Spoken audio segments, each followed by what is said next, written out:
अच्छा स्टूडेंट्स, आज हम पढ़ रहे हैं रीजनरेशन क्या होती है। सबसे पहले आपने ये याद रखना है कि रीजनरेशन है क्या चीज। रीजनरेशन कहते हैं ability of the body to recover और रीगेन द लॉस और injured part of the body.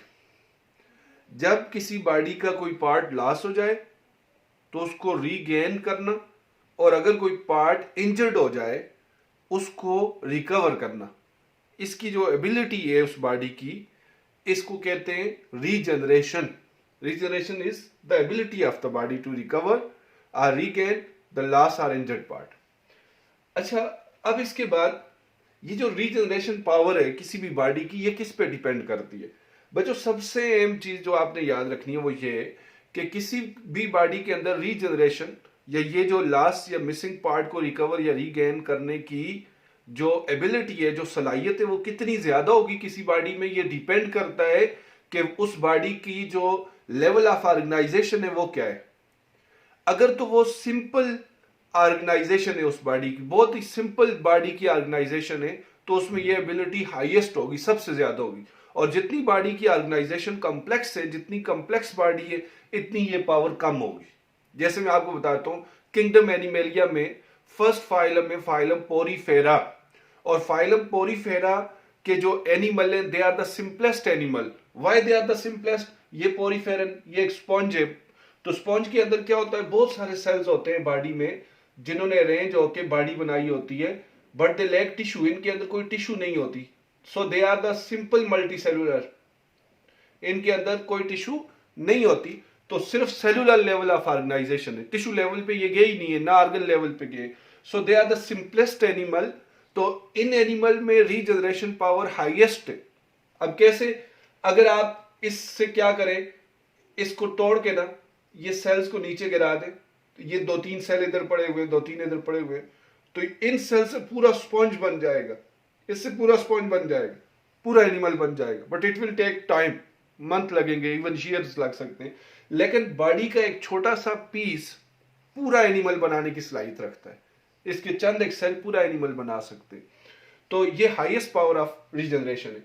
उसके बाद बच्चे लॉबस्टर की बात हो रही है। अब लॉबस्टर जो है, ये आपको पता होना चाहिए, ये क्लास इसकी क्रस्टेशिया फाइलम आर्थ्रोपोडा, और इसका पिंसर क्लास, जहां से ये टीरिंग करता है, किसी भी अपने जो प्रे होती है उसको ऐसे पार्सिंग करता है, उसकी टीरिंग करता है। ये जो पिंसर कला है इसको अगर आप काट देना तो ये नया बन जाता है। रीजनरेशन पावर है। अच्छा, स्टार फिश आपको पता है कि इसका एक आर्म काटेंगे नया बन जाएगा, दूसरा काट दे नया बन जाएगा, तीसरा, चौथा। अगर आप इसके 5 आर्म काट दे सारे के सारे, तो डिस्क रह जाए। This disc has ability to regain all those 5 arms, दोबारा बना लेगी। अच्छा, समटाइम्स साइंटिस्ट कहते हैं ये भी देखा गया है कि एक आर्म से पूरी स्टारफिश भी बन जाती है। तो ये कितनी पावर है इसके अंदर रीजनरेशन की, ये आप अंदाजा कर सकते हैं।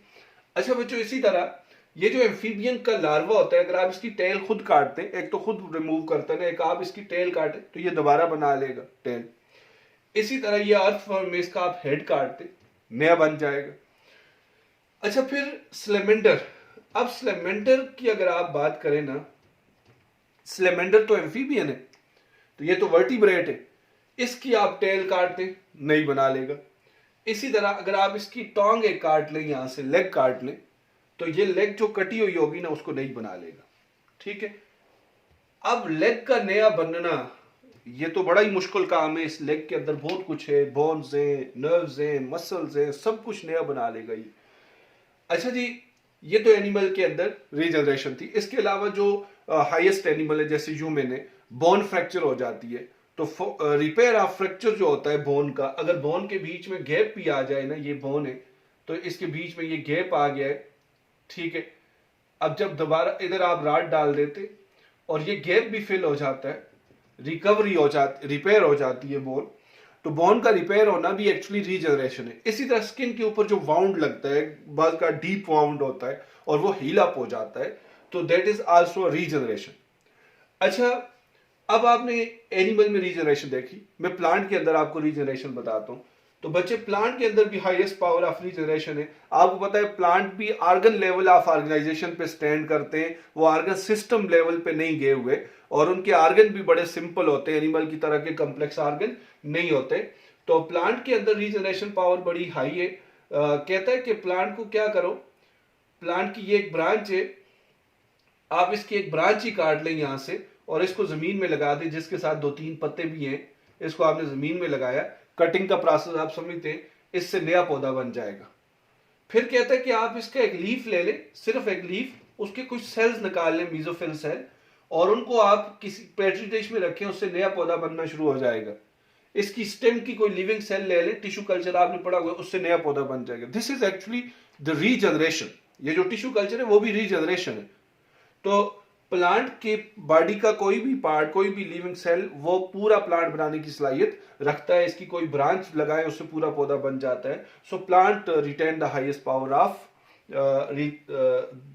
पावर ऑफ रिकवरी और the regain of different parts, ठीक है, जिसको हम रीजनरेशन कहते हैं। अब बच्चों हमने मैकेनिज्म समझना है रीजनरेशन का, कि ये रीजनरेशन होती कैसे, इसका मैकेनिज्म क्या है। तो बेसिकली रीजनरेशन के 2 मैकेनिज्म्स हैं जो हम समझेंगे अभी। अच्छा जी,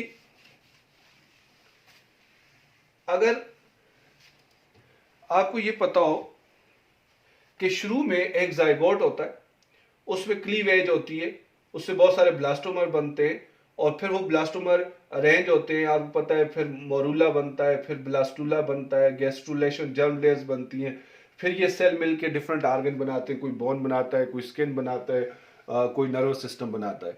तो जब किसी पार्ट की, मतलब स्लेमेंडर की जो लेग है, तो वो कट गई है, वहां पे नहीं बननी है, तो उस लेग में बोन भी बननी है, नर्व भी बननी है, उसके अंदर ब्लड वेसल्स भी बननी है, स्किन भी बननी है, सब कुछ बनना है। इसका मतलब है लेग की उस जगह पे वो तमाम प्रोसेसेस होंगे जो एम्ब्रियो के अंदर होंगे, पहली दफा लेग बनी थी। तो ये इतना आसान नहीं है, काफी कॉम्प्लेक्स प्रोसेस है, तो इसको हमने समझना है अभी।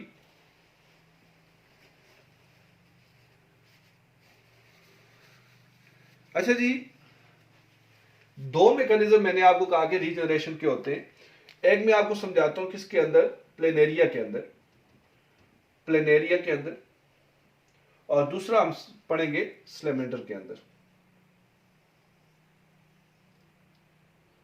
अच्छा, ये जो प्लेनेरिया है, तो प्लेनेरिया का जिन लोगों ने नर्वस सिस्टम पढ़ा हुआ है उन्हें पता है कि यहाँ पे इसका ब्रेन होता है, गैंग्लियन, 2 गैंग्लियन का बना हुआ, ये इसका नर्व कार्ड होती हैं, इस तरह पेरिफेरल नर्व्स यहाँ से निकलती हैं, और इसके अंदर फिर आपने ये भी पढ़ा हुआ है कि इसका डाइजेस्टिव सिस्टम होता है इस तरह का, तो यहाँ मीजन कायम होती है, ठीक है, इसके एपिथेलियल सेल्स होते हैं, तो इसके अंदर बहुत कुछ होता है प्लेनेरिया के अंदर।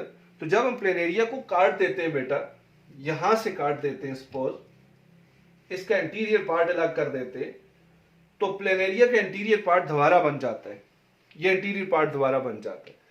अब आपने एक चीज पे गौर करना है, और वो गौर आपने किस चीज पे करना है, वो ये गौर करना है कि ये जो मैंने रेड दिखाई है ना, यहाँ न्यूरॉन है, न्यूरॉन है, ठीक है। इसके अलावा यहाँ पे गैस्ट्रोडर्मल सेल है, एंडोडर्मल सेल है, जो डाइजेशन में हेल्प करते हैं। यहाँ पे एपिथेलियल सेल्स है, एपिथेलियल सेल्स है। अच्छा बच्चों, अगर आपको थोड़ा सा भी कंसेप्ट हो ना डिफरेंशिएटेड सेल्स का, तो फिर आप इसको समझ जाएंगे। देखिए, ये जो न्यूरॉन है ना, दिस इज डिफरेंशिएटेड सेल, मतलब ये एक ऐसा सेल है which is specific for particular type of function in the body. It performs a specific function in the body, and for that very function it has modified its structure. इसका एक खास किस्म का स्ट्रक्चर बना है जो nerve impulse को generate और कंडक्ट कर सकता है, ये और कोई काम नहीं कर सकता। So this is differentiated cell. इसी तरह epithelial cell is a differentiated cell, फिर gastrodermal cell is a differentiated cell. यहाँ सारे डिफरेंशिएटेड सेल है। तो जब सारे सेल डिफरेंशिएटेड है, तो ये तो डिवाइड नहीं करेंगे, ये तो जी नॉट फेज में, तो कौन सा सेल डिवाइड करके ये इंटीरियर पार्ट बनाएगा। तो ये डिफरेंशिएटेड सेल डिवाइड नहीं करते, ये जी नॉट फेज में, तो ये अपना प्रॉपर काम कर रहे हैं। अब यहाँ पे न्यूरॉन भी बनाना है, एपिथेलियल सेल भी बनाने हैं, गैस्ट्रोडर्मल सेल भी बनाने हैं, तब ये इंटीरियर पार्ट बनेगा। तो अब डिवाइड कौन सा सेल करे, तो ये आपको पता है इम्प्यूटेड पार्ट है, ये स्टम्प है। स्टम्प समझते हैं ना, जब ऊपर से किसी चीज को काटे नीचे जो रह जाता है वो स्टम्प है, और this is the imputed part, ठीक है, इम्प्यूट किया हुआ, यहाँ से काटा हुआ। अब कौन सा सेल यहाँ पे डिवाइड करेगा और एंटीरियर पार्ट बनेगा? तो इसके लिए ये याद रखना कि यहां से ये जो होते हैं ना प्लेनेरिया लाइक, और जिस तरह टैप वर्म लाइक, इस तरह के जो एनिमल होते हैं, इनकी बॉडी के अंदर कुछ सेल्स होते हैं अनडिफरेंशिएटेड। ये क्या होते हैं? Undifferentiated cells. ये जो अनडिफरेंशिएटेड सेल्स है ना, इनको हम नियोब्लास्ट कहते हैं, नियोब्लास्ट।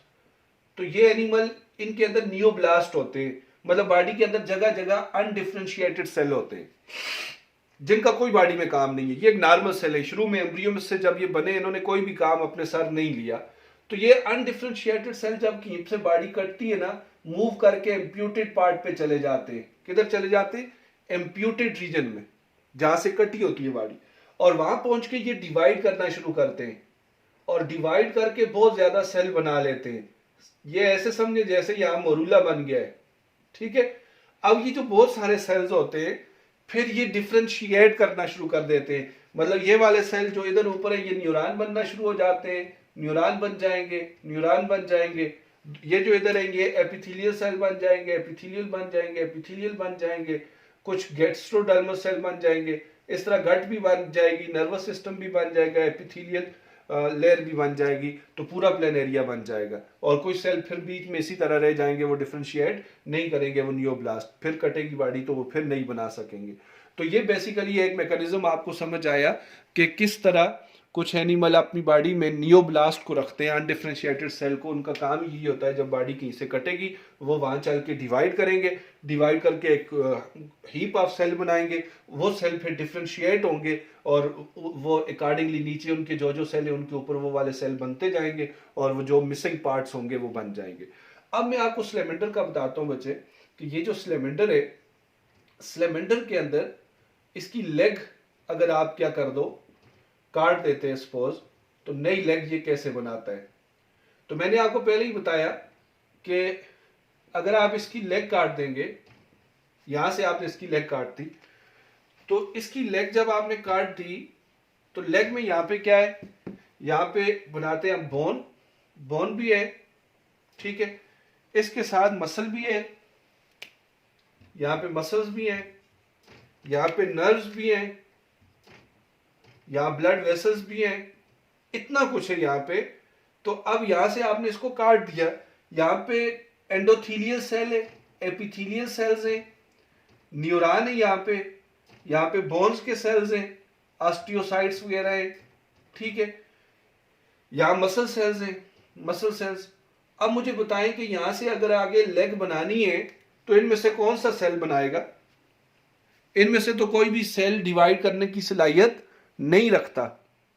तो मुझे बताएं क्या होगा? अब यहां पे, यहां समझ रहे हैं ना कि इधर सारे डिफरेंशिएटेड सेल है, और मजे की बात यह है कि इधर जहां से लेग काटी है आपने, उधर पीछे कोई अनडिफरेंशिएटेड सेल भी नहीं है। यहां पे कोई भी ऐसा सेल नहीं है जो क्या कर सके, जो डिफरेंशिएट होके आगे ये सेल बनाए। ये तो सारे डिफरेंशिएटेड सेल है, एपिथेलियल सेल है, मसल का सेल है, यहाँ पे ब्लड वेसल्स के सेल हैं, बोन्स के सेल हैं। तो यहाँ पे अब क्या करना है, यहाँ पे बोन के भी और सेल बनने चाहिए, न्यूरॉन भी और बनने चाहिए, एंडोथेलियल सेल भी और बनने चाहिए, एपिथेलियल भी, तब चल के ये पूरी लेग बनेगी, अदरवाइज नहीं बन सकेगी। और मैंने आपको पहले ही कह दिया, इनके पास नियोब्लास्ट भी नहीं है, इनके पास कोई यहाँ पे ऐसा सेल नहीं है जो यहाँ पे स्टम्प के ऊपर आ जाए और आके तो इम्प्यूटेड रीजन में, और वो क्या करना शुरू करे, डिवाइड, और फिर उससे सेल डिफरेंशिएट होकर ये वाले बना ले। कुछ भी नहीं हो सकता।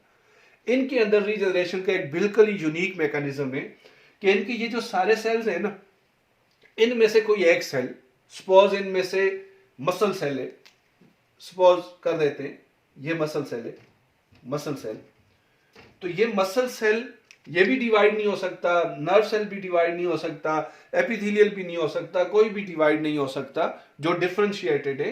तो एपिथेलियल की बेस पे जो अनडिफरेंशिएटेड है वो हो सकते।